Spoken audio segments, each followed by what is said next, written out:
Puji Tuhan. Shalom saudara. Shalom saudara. Puji Tuhan. Semangat. Amin.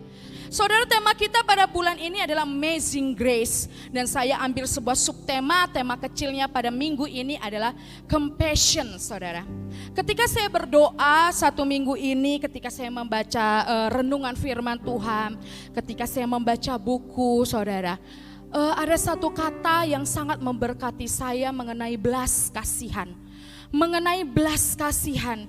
Dan sebenarnya saudara ada jemaat atau pendoa yang sudah sharing dengan saya beberapa, udah lama banget saudara, sudah lama banget.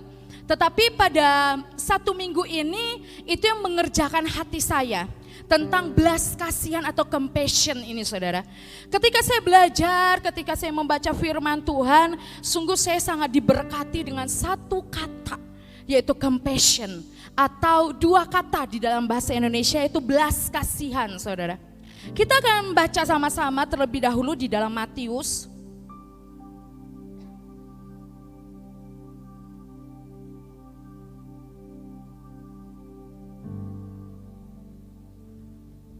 Matius 20 ayatnya ke-29 sampai ayat yang ke-34 saudara. Saudara, di dalam Matius 20 ayat 29 sampai 34 ini judul perikopnya adalah Yesus menyembuhkan dua orang buta. Next slide. Yesus menyembuhkan dua orang buta saudara. Dan ini saya percaya bahwa perikop ini bukan perikop yang asing lagi, tetapi kita sudah paham, apalagi tadi kita sudah membacanya saudara, bahwa ada dua orang buta. Mereka duduk di pinggir jalan, mereka mendengar bahwa saat itu ada Yesus yang mau lewat di daerah itu. Di tempat di mana biasa mereka istilahnya nongkrong saudara. Biasa mereka ada di tempat itu. Mereka tahu bahwa Yesus akan datang, Yesus akan lewat di situ. Lalu saudara, walaupun mereka buta saudara, tetapi mereka paham, mereka ngerti saudara, bahwa saat itu ada banyak orang berbondong-bondong. Dan percayalah saudara, pasti kehadiran Tuhan Yesus, kehadiran Yesus saat itu saudara, pasti sangat dinanti-nantikan. Kenapa sangat dinanti-nantikan?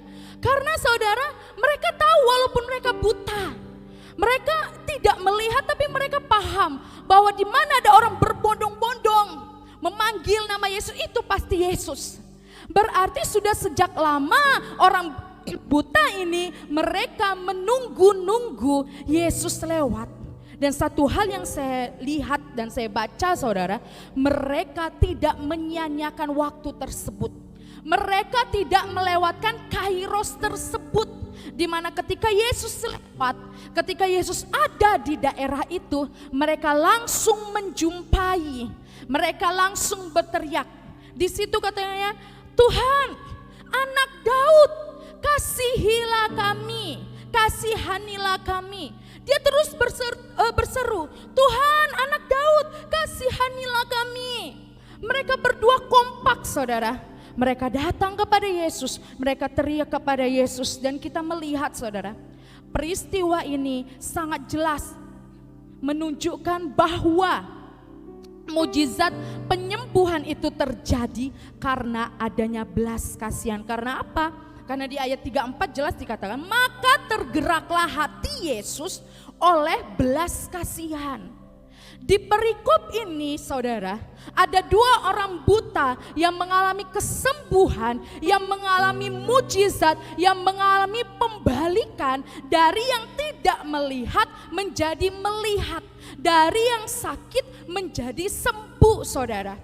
Ada suatu perubahan yang nyata, signifikan, tidak berangsur 2 hari 3 hari baru sembuh, enggak. Tetapi seketika itu dia sembuh atau mereka sembuh saudara. Itu oleh karena belas kasihan yang dari Allah, yang dari Yesus saudara. Kalau saudara mereka berdua tidak dapat menggerakkan hati Yesus untuk Tuhan atau untuk Yesus memberikan belas kasihan itu saudara, saya percaya saat itu mereka tidak akan sembuh. Tetapi oleh karena seruan, teriakan, penantian mereka, kesungguhan mereka, sungguh-sungguh mereka saudara, akhirnya mereka mendapatkan belas kasihan dari Tuhan Yesus. Dan mereka mengalami kesembuhan, mengalami pertobatan, mengalami pemulihan saudara. Lalu saudara, ketika saya membaca dan terus membaca, saya tertarik untuk melihat di ayatnya yang ke-34 saudara. Next selanjutnya. Di dalam Matius 20 ayat 34, di terjemahan kita ini, di Alkitab kita yang sekarang kita baca, coba dibuka. Kita baca sama-sama ya, ayat 34, 1, 2, 3. Maka tergeraklah hati Yesus oleh belas kasihan, lalu ia menjamah mata mereka dan seketika itu juga mereka melihat lalu mengikuti dia. Oke. Di sini menggunakan kata belas kasihan. Lalu saya melihat di terjemahan bahasa Indonesia sehari-hari. Selanjutnya. Next. 1, 2, 3 kita baca. Yesus kasihan kepada mereka, lalu menjamah mata mereka. Saat itu juga mereka dapat melihat, lalu mereka mengikuti Yesus. Ya, jadi belas kasihan sama dengan kasihan. Saya melihat di bahasa Indonesia sehari-hari saudara, lebih menggunakan bahasa kita sehari-hari. Oh kasihannya dia, oh kasihannya dia sakit, aduh kasihannya dia lagi lagi bergumul, oh kasihannya dia. Ada sebuah perasaan, ya, ada sebuah perasaan yang iba kepada orang lain. Lalu saya melihat di terjemahan selanjutnya di KJV saudara, itu belas kasihan, next selanjutnya, itu menggunakan kata compassion saudara. Seharusnya belas kasihan itu bisa menggunakan kata mercy, ya, atau bahasa yang lain. Tetapi menariknya di sini saudara, saya melihat itu memakai kata compassion. Lalu saya melihat dari perjanjian baru, khususnya Injil sinoptik saudara, dari peristiwa-peristiwa Yesus, Matius, Markus, Yohanes saudara, saya melihat di situ Yesus melakukan sebuah tindakan, sebuah mujizat, sebuah hal yang spektakuler dan ajaib saudara. Itu digerakkan oleh dasar belas kasihan dan rata-rata menggunakan kata compassion saudara. Bukan simpati, bukan empati, bukan mercy, tapi compassion. Lalu saya melihat, emang kenapa sih harus pakai kata ini? Nah selanjutnya saudara, saya mencoba untuk mengartikan apa perbedaan dari simpati, perbedaan dari empati, mercy, dan compassion ini saudara. Sorry saya lupa membawa pointer saudara. Jadi saudara, simpati itu masih ada jarak emosi. Saudara perlu diketahui, emosi artinya itu bukan marah-marah, bukan saudara ya. Tapi emosi itu dalam artian bahasa psikolognya ketika kita menangis, ketika kita marah, ketika kita tersinggung, ketika apapun yang berkaitan dengan emosional kita atau perasaan kita itu dikatakan emosi. Jadi masih ada jarak emosi saudara. Contohnya apa? Kalau ada orang berduka, kita datang, terus kita ngomong, aku turut berduka cita, tapi kita belum pernah merasakan kehilangan seseorang. Kita belum pernah merasakan kehilangan saudara, keluarga, atau siapapun orang terdekat kita. Jadi ketika kita mengatakan, aku turut berduka cita ya, aku turut berbelasungkawa ya, tapi dia tidak pernah merasakan apa yang dirasakan oleh seseorang tersebut, itu dikatakan simpati. Hanya simpati doang saudara, hanya kata-kata doang, sekedar menghibur, sekedar berkata-kata doang. Lalu masuk ke makna yang lebih dalam, empati saudara. Kita kan suka ya, turut berempati, turut bersimpati saudara ya. Nah kalau empati itu adalah benar-benar merasakan seperti orang lain rasakan. Jadi contohnya tadi, kalau ada orang yang berduka, ada orang yang sedang kehilangan seseorang, kita katakan turut berduka cita, turut berbelasungkawa. Tetapi kita sudah pernah merasakan kehilangan seseorang, merasakan kehilangan keluarga, sanak keluarga dan lain sebagainya saudara. Kita ikut merasakan, kita tahu persis bagaimana perasaan seseorang tersebut ketika kehilangan anggota keluarganya, kehilangan sanak saudaranya, seperti itu saudara. Jadi simpati dan empati mungkin perkataannya sama saudara, tetapi maknanya berbeda saudara. Lalu masuk ke mercy saudara, berbicara tentang anugerah yang diberikan kepada seseorang untuk pengampunan atau pembebasan dari hukuman. Ya, jadi ini berbicara tentang anugerah, ya, bebas dari sebuah hukuman. Lalu ada sebuah pengampunan, ya, mercy diberikan kepada seseorang, dia menerima pengampunan, menerima pembebasan, udah cukup sekedar itu saudara. Lalu masuk di kata atau makna yang selanjutnya, compassion saudara. Itu adalah sebuah kesadaran yang mendalam akan penderitaan orang lain, dan ada apa saudara? Tindakan nyata untuk memberikan jalan keluar dan meringankan permasalahan atau beban orang tersebut. Jadi compassion ini saudara tidak hanya sekedar ikut merasakan, ikut mengalami, ikut berkata-kata memberikan sebuah penghiburan, tetapi lebih dari itu saudara, compassion ini adalah sebuah tindakan nyata.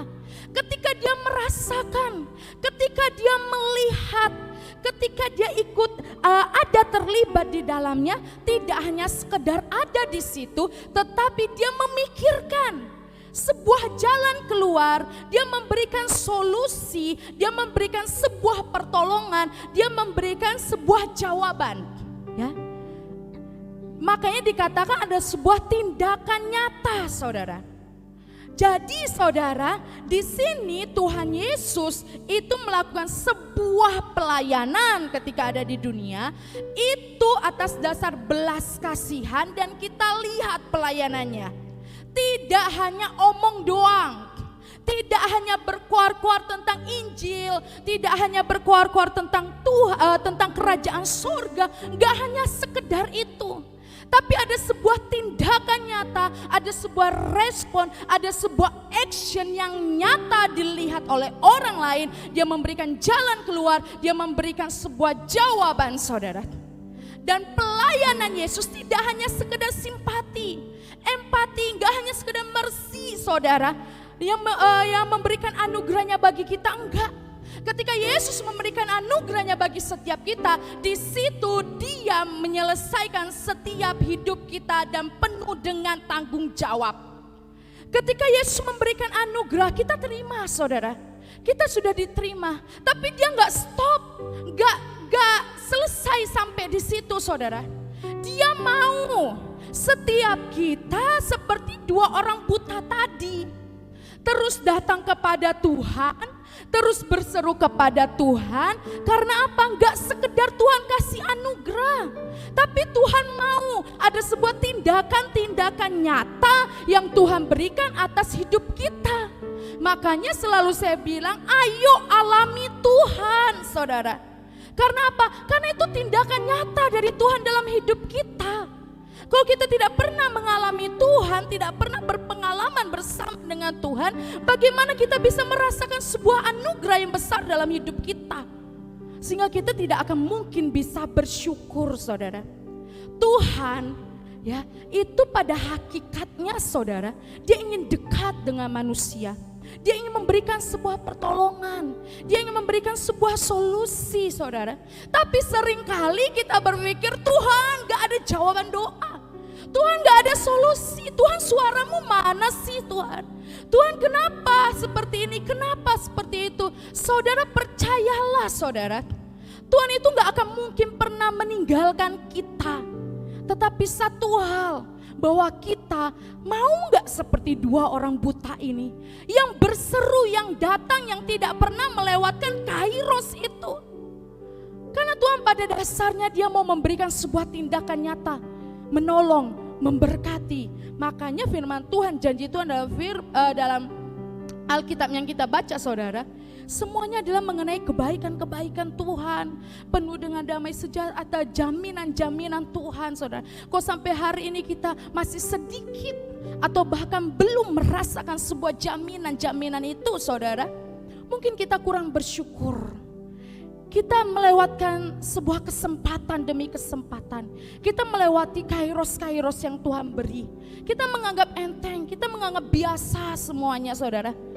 Tapi biarlah setiap kita boleh sama-sama mengerti bahwa Tuhan tidak hanya memberikan anugerahnya memberkati kita, tidak hanya memberikan kita nafas kehidupan, tidak hanya memberikan ya kamu diselamatkan, enggak hanya sekedar itu saudara. Tapi Tuhan mau lebih dari itu, yaitu compassion. Dia mau terlibat penuh di dalam setiap kehidupan kita.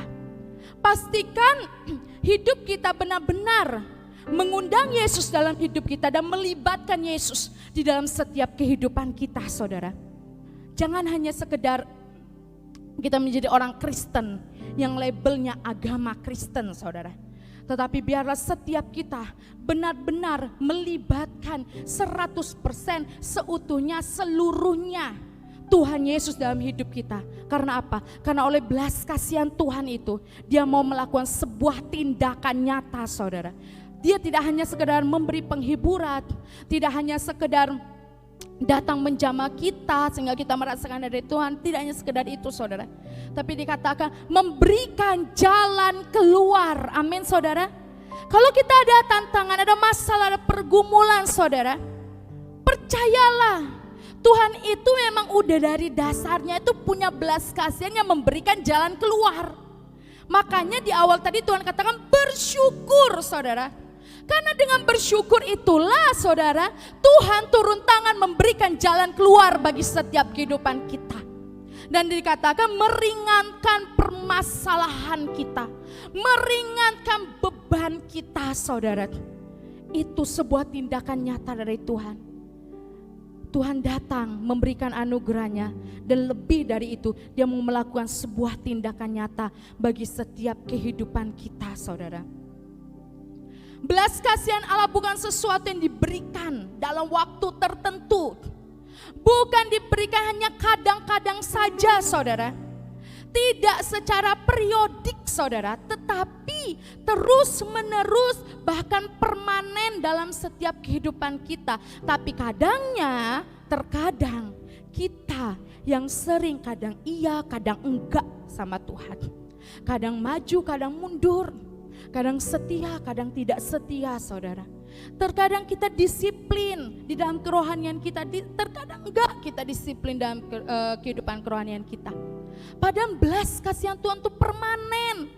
Enggak melihat kita tuh latar belakangnya apa, kita itu dari mana, kita itu kondisinya seperti apa, enggak saudara. Anugerah Tuhan diberikan seperti yang Yusi bilang waktu minggu lalu.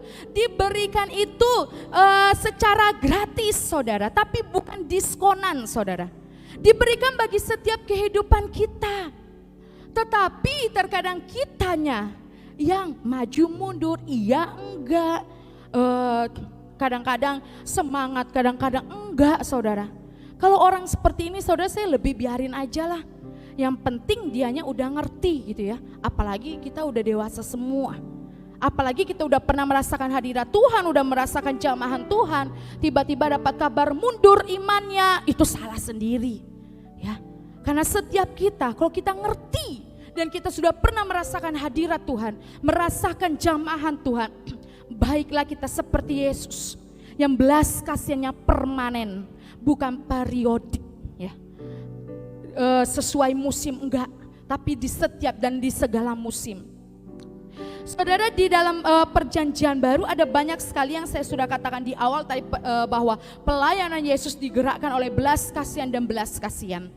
Di dalam perjanjian lama pun saudara, saya melihat Daud pemazmur yang ada di Mazmur saudara. Dia pun berseru, berteriak meminta belas kasihan yang dari Tuhan. Ya. Coba kita lihat dulu deh dalam Mazmur 4 ayat 2.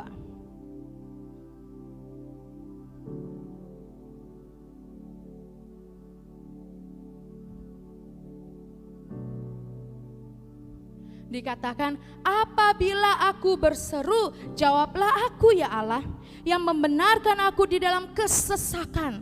Engkau memberi kelegaan kepadaku, kasihanilah aku dan dengarkanlah doaku. Lalu di Mazmur lagi di ayatnya yang ke-30 pasal 30 ayatnya yang ke-11. Dikatakan, dengarlah Tuhan dan kasihanilah aku, Tuhan jadilah penolongku. Dan ada banyak lagi mazmur-mazmur yang lain, saudara.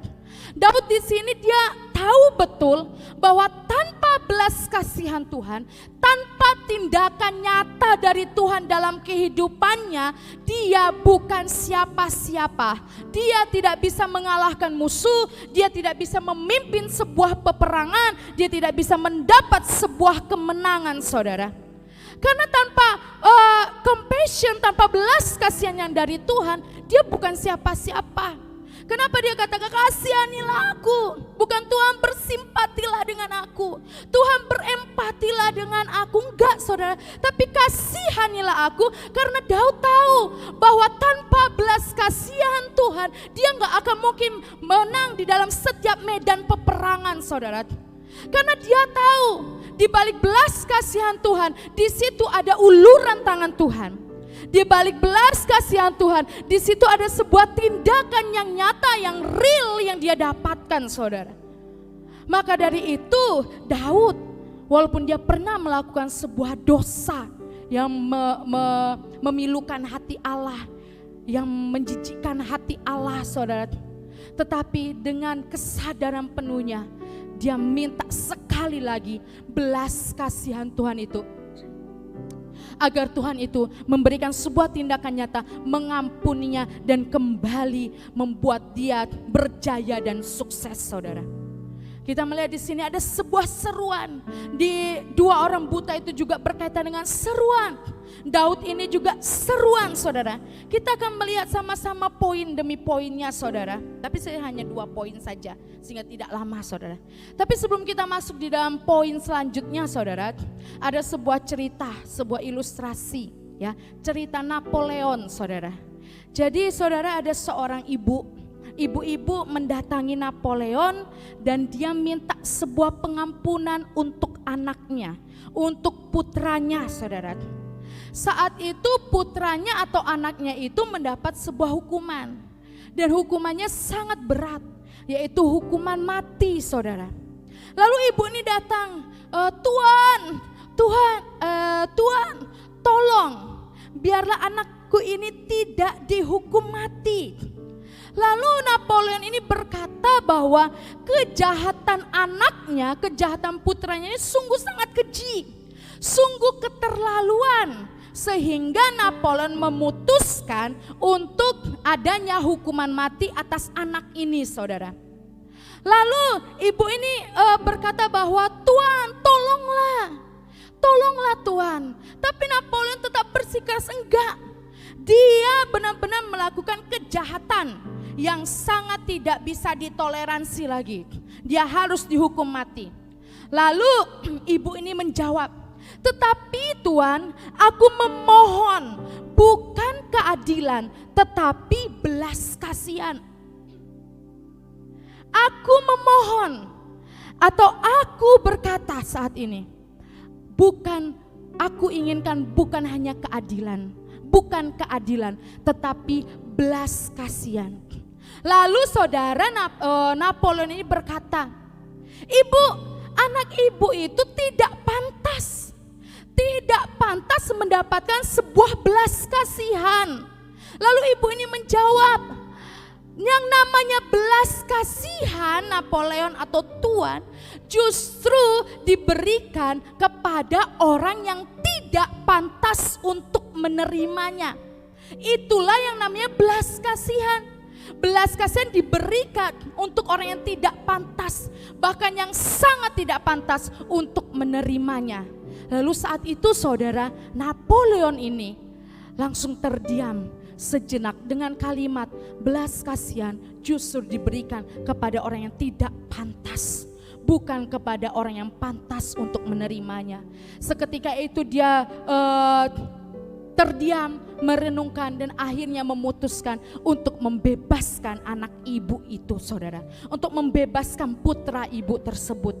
Saudara, dari cerita ilustrasi ini kita bisa melihat sebuah gambaran yang Bapa atau Tuhan atau Allah berikan atas kehidupan kita. Kenapa saya katakan? Karena belas kasihan, anugerah, compassion, amazing grace itu diberikan kepada kita karena kita tidak apa, saudara? Tidak pantas untuk menerimanya. Justru karena kita tidak pantas itulah, maka Tuhan berikan belas kasihannya, Tuhan berikan anugerahnya, saudara. Kok kita merasa, Tuhan aku pantas deh menerima anugerahmu, Tuhan aku pantas deh menerima belas kasihanmu. Terlalu pede seperti itu, saudara. Tetapi kalau misalnya kita datang benar-benar dengan hati yang tulus, benar-benar dengan kerendahan hati, kita tersungkur di bawah kaki, kita mengerti kita bukan siapa-siapa, itu justru menggerakkan hati Tuhan untuk berbelas kasihan kepada setiap kita. Gak ada yang pantas, saudara, bahkan saya tidak pantas menerima anugerah, tidak pantas menerima belas kasihan Tuhan. Tapi begitu besar cintanya Tuhan kepada saya dan saudara. Maka itu saudara, coba saudara renungkan betapa besarnya cinta Tuhan kepada kita yang gak pantas ini, yang berdosa ini, yang emosian ini, yang males-malesan ini, yang tidak disiplin ini, yang melawan ini, yang memberontak, semua kejahatan, semua dosa yang ada di dalam diri kita, saudara.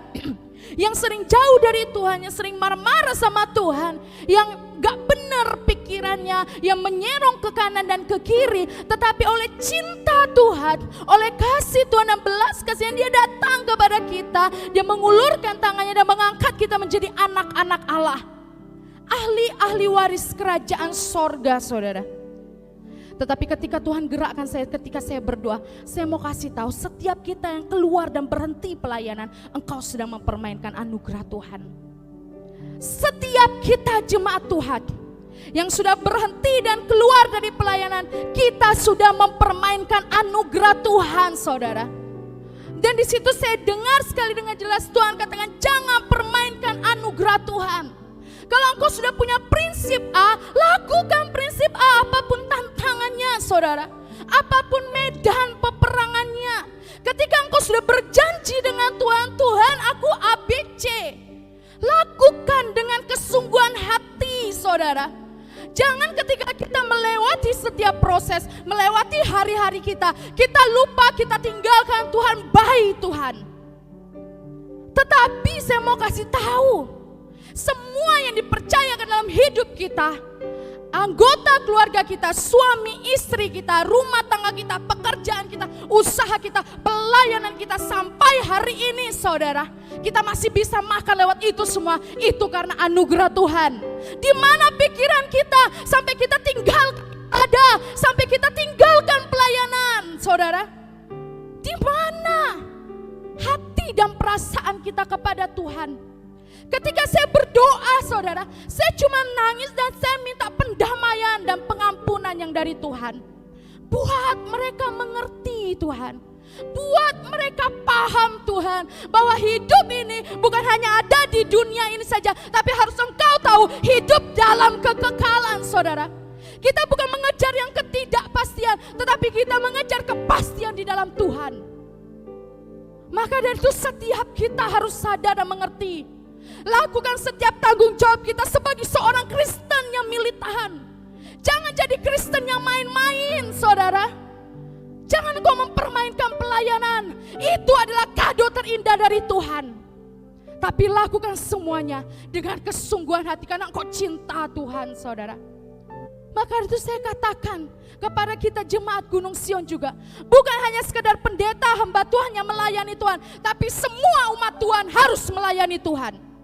Karena itu esensi kekristenan yang sesungguhnya, saudara. Karena itu esensi kekristenan yang sesungguhnya. Bagaimana kita merasakan anugerah, kita mendapat keselamatannya itu, kita bergerak menjadi murid Yesus, dan kita melakukan sebuah pelayanan yang besar bersama dengan Tuhan. Saudara, renungkan baik-baik betapa Tuhan memberikan anugerah besar itu dalam hidup kita, saudara. Terus kita mau main-main.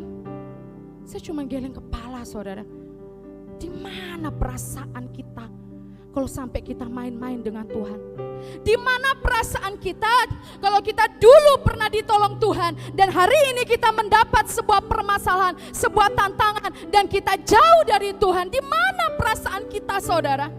Kalau dulu Tuhan menolong, hari ini dan esok Tuhan pasti tolong. Punya kekuatan di dalam hidup kita, saudara. Jangan pernah maju mundur, setia nggak setia, ibadah nggak ibadah, saudara. Tapi biar setiap kita punya konsisten, prinsip yang kuat di dalam Tuhan, saudara. Sekali Yesus tetap Yesus. Biar setiap kita benar-benar menjadi murid Tuhan yang menyadari dan menghargai sebuah anugerah dan belas kasihan. Sesudah katakan tadi, hakikatnya Tuhan itu mau dekat dengan manusia. Hakikatnya Tuhan mau memberikan tindakan nyata kepada manusia. Hakikatnya Tuhan mau menolong kita, saudara. Tapi seringkali kitanya yang menyeleweng, kanan kiri gak karuan, saudara. Saya mau kasih tahu, saudara, kok benar-benar kita cinta Tuhan, bayar harga untuk Tuhan. Kok benar-benar kita menghargai belas kasihan dan tindakan nyata dengan Tuhan, bayar harga dengan Tuhan. Bayar harga. Yesus saja di dunia dia bayar harga dengan nyawanya, saudara. Kita gak mau bayar harga dengan waktu. Kita gak mau bayar harga dengan tenaga. Kita gak mau bayar harga dengan pikiran, saudara. Apakah kita lebih hebat dari Tuhan yang menyerahkan harga itu lewat kematiannya di atas kayu salib, saudara? Kita bukan siapa-siapa. Kita diangkat jadi anak Allah. Itu anugerah, saudara. Serius dengan Tuhan. Jangan pernah main-main ikut Tuhan. Anugerah Tuhan bukan sekedar permainan, saudara. Bukan sekedar permainan. Semuanya sampai detik ini, saudara, yang kita lalui, yang kita alami, itu karena anugerah. Hargailah anugerah Tuhan. Hargailah belas kasihan Tuhan. Setialah, peganglah Tuhan terus sampai Maranatha, saudara. Sampai Maranatha. Amazing Grace di bulan ini, saudara, gak hanya menina-bobokkan kita, oke, anugerah Tuhan menyelamatkanku, memberkatiku, tetapi seharusnya itu menegur setiap kita. Apakah sampai di akhir bulan dan menyelesaikan bulan ini kita sudah menghargai anugerah itu dalam hidup kita? Kalau kita memprioritaskan Tuhan, kalau kita memprioritaskan Bapa di surga, saya yakin bahwa kita sudah menghargai anugerah itu, sudah menghargai belas kasihan itu, saudara. Saya mau katakan sekali lagi, seriuslah dengan anugerah Tuhan. Seriuslah dengan belas kasihan Tuhan. Saudara tahu, nanti kita akan baca ayatnya, saudara. Tuhan memberikan belas kasihan kepada siapa Dia mau memberikan belas kasihan. Dan kepada siapa itu perlu digarisbawahi, saudara. Ada poin-poin penting, ada sebuah hal yang harus kita kerjakan untuk kita menjadi kepada siapa itu tadi Tuhan memberikan belas kasihannya, saudara. Jangan sampai karena keegoisan kita, kedagingan kita, saudara, kelemahan kita membuat Tuhan tidak mau memberikan belas kasihannya karena Tuhan sudah jijik. Tuhan udah cukup.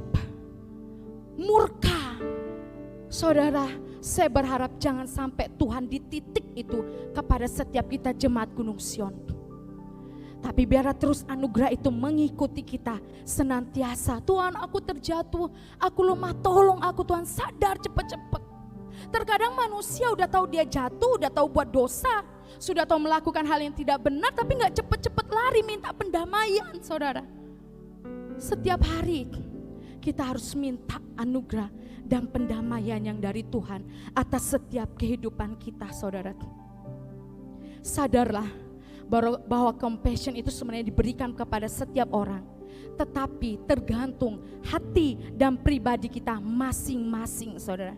Kalau terus compassion itu, belas kasihan itu mengikuti kita, aduh saudara, damai sejahtera, sukacita hati yang bersyukur, itu pasti mengikuti kita.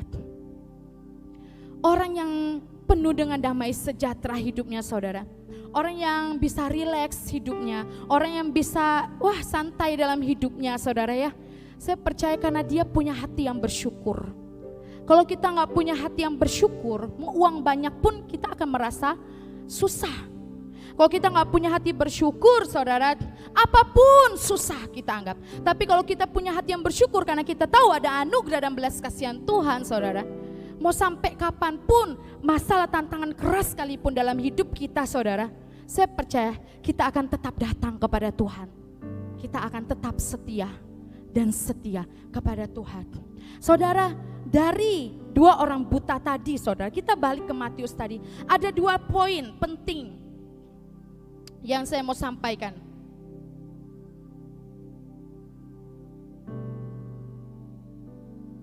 Ada 2 poin penting. Next selanjutnya.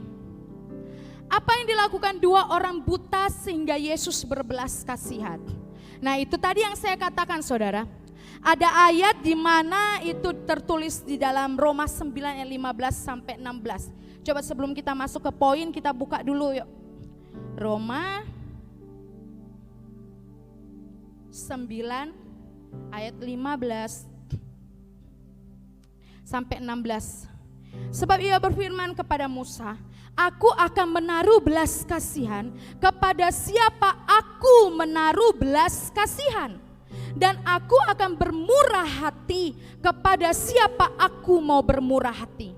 Jadi hal itu tidak tergantung pada kehendak orang atau usaha orang, tetapi kepada kemurahan hati Allah.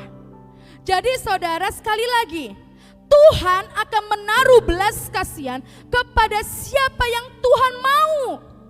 Kepada siapa Tuhan mau menaruh belas kasihan. Dan Tuhan mau bermurah hati, kepada siapa Tuhan mau bermurah hati? Saudara dan saya di dalam golongan apa?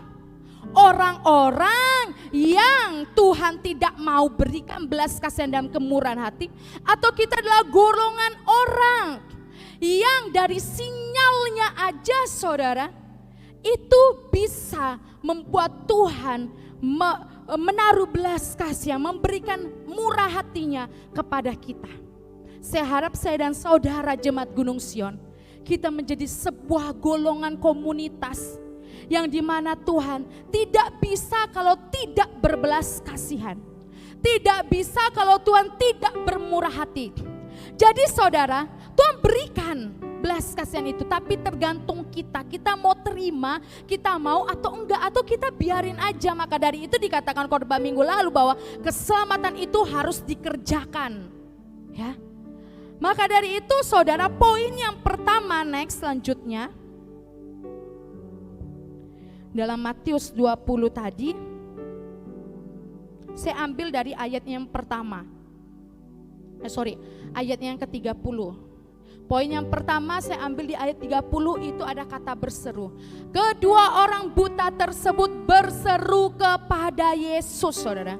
Kata berseru saya garis bawahi, karena dalam terjemahan aslinya saudara, berseru di sini berarti dia benar-benar berteriak dengan segala kekuatannya.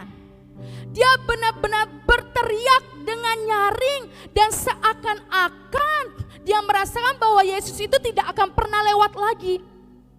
Ada sebuah gairah, ada sebuah dorongan yang sangat kuat, yang sangat tegas, berteriak, berseru saudara. Tuhan, anak Daud, kasihanilah kami. Itu pengakuan. Kata berseru juga itu berarti pengakuan dari kedua orang buta tersebut. Pengakuan mereka akan Kristus. Kenapa saya katakan? Karena ada kata anak Daud, saudara. Anak Daud. Berarti kedua orang buta ini mengerti dan paham sekali bahwa Yesus itu adalah anak Daud. Berarti dia tahu Yesus adalah Sang Mesias, saudara. Sang Mesias, yaitu atau Sang Raja yang akan diurapi, yang telah dinubuatkan dalam perjanjian lama dulu. Maka dari itu karena seruan mereka dan mengatakan anak Daud, di situ saudara sudah menggambarkan bahwa mereka percaya bahwa Yesus adalah Mesias yang bisa menolongnya saudara. Yang bisa membantunya, yaitu Raja. Ada sebuah kesadaran, gak mungkin saudara orang berseru, orang berteriak dengan nyaring itu tanpa kesadaran. Pasti dengan sadar saudara. Maka dari itu saya katakan poin yang pertama, berseru. Bagaimana caranya agar setiap kita masuk di dalam golongan orang-orang yang Tuhan mau berikan belas kasihannya, orang-orang yang mau Tuhan berikan kemurahan hatinya saudara. Yang pertama adalah berseru. Gak hanya teriak-teriak Tuhan, Tuhan, tapi kita tidak punya iman bahwa Dia benar-benar Mesias dan Raja. Tetapi di sini adalah bagaimana kita dengan penuh kesadaran berseru, berteriak, balik ke Yesus, kembali kepada Yesus. Dan kita lihat kedua orang buta ini punya problem, punya masalah. Yang masalahnya adalah kesehatan. Nah saudara, masalah kita apa? Apakah masalah kita itu diri kita sendiri yang kita melo, ya, yang kita orangnya susah untuk maju? Apakah problem atau penyakit kita itu adalah penyakit rohani? Karena kedua orang buta ini kenapa dia berseru? Karena dia sadar dia ada sesuatu di dalam dirinya yang dia butuh Yesus memulihkan. Di sini tidak hanya berbicara tentang kesakitan jasmani saudara, tetapi kesakitan rohani. Apakah kita sulit mengampuni orang lain, kita sulit memaafkan orang lain, kita sulit bisa menerima orang lain, kita sulit merendahkan diri, kita sulit sekali untuk mengerti perasaan suami atau istri kita sulit sekali untuk unity, kita sulit untuk hal-hal yang lain saudara. Itu penyakit-penyakit rohani dalam kehidupan kita. Kita butuh belas kasihan Tuhan, kita butuh seruan Tuhan agar belas kasihan itu diberikan bagi setiap kita saudara. Jadi apa yang menjadi problem atau penyakit dalam kehidupan kita saudara? Kita harus sadar. Jangan kita memegahkan diri. Oh enggak apa-apa, enggak setia sama Tuhan. Oh enggak apa-apa, aku enggak melayani. Oh enggak apa-apa, aku mundur aja lah. Baru ada masalah kerikil kecil di depan kita, saudara, udah mundur, pilih jalan yang lain. Gimana kita mau breakthrough, menerobos? Tema kita tahun ini ada breakthrough, menerobos, ada kerikil kecil. Kita gak bisa, ya contoh kerikil kecil itu tadi apa saudara? Gak bisa bangun pagi, itu bahkan bukan kerikil, itu pasir saudara. Kita udah merasa, aduh kotor ya, udah cari yang lain aja deh jalannya yang lebih bersih, yang lebih mulus. Saudara, selanjutnya saudara, poin yang kedua, ayat 31, saya ambil dari ayat 31, tidak menyerah walaupun ada tantangan. Nah yang bahayanya saudara, kadang kita gak ada tantangan, kita gak ada problema, kita gak ada proses, kita gak ada didikan, kita ada di zona nyaman, tanpa kita sadari kita mundur pelan-pelan ya dari hadirat Tuhan. Kita mundur pelan-pelan dari disiplin-disiplin rohani kita. Tapi ada juga orang yang banyak masalah justru dia semakin semangat datang kepada Tuhan. Dan ada juga orang yang justru banyak masalah dia mundur dari Tuhan. Ada banyak macam-macam saudara. Tapi setiap kita yang ada di tempat ini tidak ada yang bisa melemahkan kita. Tidak ada yang bisa menutup jalan kita kepada Tuhan. Amin saudara. Karena kita penerobos saudara. Kita maju terus di dalam Tuhan. Tidak menyerah. Jadi saudara, kedua orang buta itu berseru kepada Tuhan untuk mendapat pertolongan.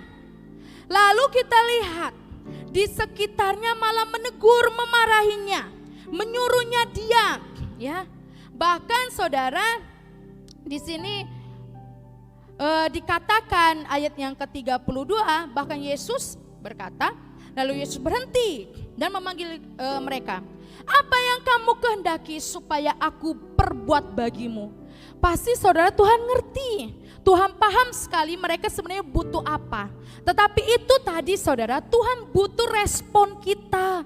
Tuhan butuh dari kitanya yang datang kepada Tuhan. Tuhan butuh dari kitanya pengakuan. Tuhan butuh yang dari kitanya itu berseru, datang, balik kepada Tuhan. Karena apa tadi yang saya bilang sebelumnya, bahwa mereka mengerti kairos Tuhan. Mereka mengerti bahwa mungkin tidak 2 kali Tuhan lewat sini. Mungkin tidak berapa kali Tuhan lewat sini. Ini mungkin satu-satunya hari di mana Tuhan atau Yesus melewati jalan itu. Maka dari itu mereka benar-benar antusias. Mereka benar-benar berseru kepada Tuhan. Lalu saudara, jawab mereka, Tuhan supaya mata kami dapat melihat. Ada sebuah pengakuan dari setiap kita saudara. Jadi kalau kita datang kepada Tuhan, kita benar-benar tersungkur di bawah kaki, kita akui setiap kelemahan kita akui kita siapa saudara. Kita bukan siapa-siapa, kita akuin di hadapan Tuhan. Dan bukan hanya di hadapan Tuhan, tetapi kepada sesama juga saudara ya. Kita gak boleh sombong, kita gak boleh menganggap diri lebih pintar, menganggap diri lebih tinggi, enggak. Tapi kita sama-sama belajar. Kita masih ada di dunia ini, kita masih hidup di dalam sebuah pembelajaran yang besar. Pembelajaran kehidupan kerohanian. Kita sama-sama kita belajar saudara. Untuk kita nanti sama-sama berkumpul di dalam kerajaan sorga saudara. Yang di sini saudara, saya garis bawah tidak menyerah. Kedua orang buta tersebut tidak menyerah saudara. Walaupun dia dimarahi, walaupun dia dalam kondisi yang terbatas, walaupun mereka buta, saudara, tapi mereka tidak menyerah. Terus mereka berjuang sampai akhirnya Yesus berhenti dan memanggil mereka, saudara. Kalau saat ini saudara kita merasa bahwa Tuhan itu jauh, Tuhan itu gak dengar doa kita saudara. Kuncinya jangan pernah menyerah, terus berseru, terus berteriak, terus panggil dia di dalam doamu, di dalam persekutuan pribadimu dengan Tuhan, di dalam setiap penyembahanmu kepada Tuhan. Jangan pernah menyerah saudara, buat Tuhan berhenti sejenak dan melihat kita ada sinyal yang naik dan itu menggetarkan hatinya untuk menolong dan menjamah setiap kita saudara. Maka dari itu jangan pernah menyerah saudara. Jangan menyerah. Katakan kanan kirinya, jangan menyerah. Biar ingat poin-poin ini. Jangan pernah menyerah saudara. Ya, di dalam Tuhan gak boleh nyerah. Tuhan sampai di atas kayu salib, dia tidak menyerah saudara. Maka dari itu setiap kita anak-anak Tuhan, jangan punya mental yang cepat menyerah. Harus punya mental penerobos kuat, teguh saudara. Masalah rumah tangga, masalah pekerjaan, masalah perekonomian. Kalau Tuhan di pihak kita, siapakah lawan kita saudara? Kita pasti bisa saudara. Kita pasti bisa melewati semuanya. Kuncinya apa? Terus berjuang, jangan menyerah habis-habisan untuk Tuhan saudara. Benar-benar kita ekstrim di dalam Tuhan. Jangan pupuk kedagingan kita saudara, sehingga itu memuaskan apa yang kita mau. Tetapi kita puaskan Tuhan. Katakan kepada Tuhan, Tuhan aku mau hidupku memuaskan hatimu. Tuhan, aku menghargai anugerah-Mu. Tuhan, sekali lagi ampuni aku hari ini. Saudara, biarlah hari ini sekali lagi kita datang kepada Tuhan. Tuhan, jadikan aku pribadi yang benar-benar mencintai Engkau. Jadikan aku pribadi yang benar-benar tidak menyerah. Jadikan aku pribadi yang benar-benar menghargai belas kasihan-Mu. Buat aku di kelompok di mana Tuhan mau memberikan belas kasihan-Nya. Jangan aku berada di kelompok di mana Tuhan enggan atau tidak mau memberikan belas kasihan-Nya. Sekali lagi saudara, tidak ada kata terlambat. Firman Tuhan itu untuk menyadarkan, memotivasi, menegur, menyemangati. Itulah fungsi firman Tuhan. Bukan hanya sekedar berkat-berkat dan meninabobokan sehingga kita tidak sadar saudara. Tetapi biarlah setiap kita saudara, sampai Tuhan datang, Tuhan lihat kita anak-anak yang mengasihi Tuhan dengan sungguh-sungguh. Jadilah orang-orang yang dicintai oleh Tuhan, saudara. Jadilah orang-orang yang dicintai oleh Tuhan. Jangan sampai kita menjadi orang-orang yang lihat sinyal kita aja Tuhan gak tertarik. Jangan pernah lepaskan Tuhan. Jangan pernah lari dari hadiratnya. Jangan pernah sia-siakan anugerah Tuhan. Mari kita tundukkan kepala kita, saudara. Tuhan, sekali lagi kami datang siang hari ini di hadapan-Mu, memohon belas kasihan-Mu, memohon pengampunan-Mu, memohon kemurahan hati-Mu.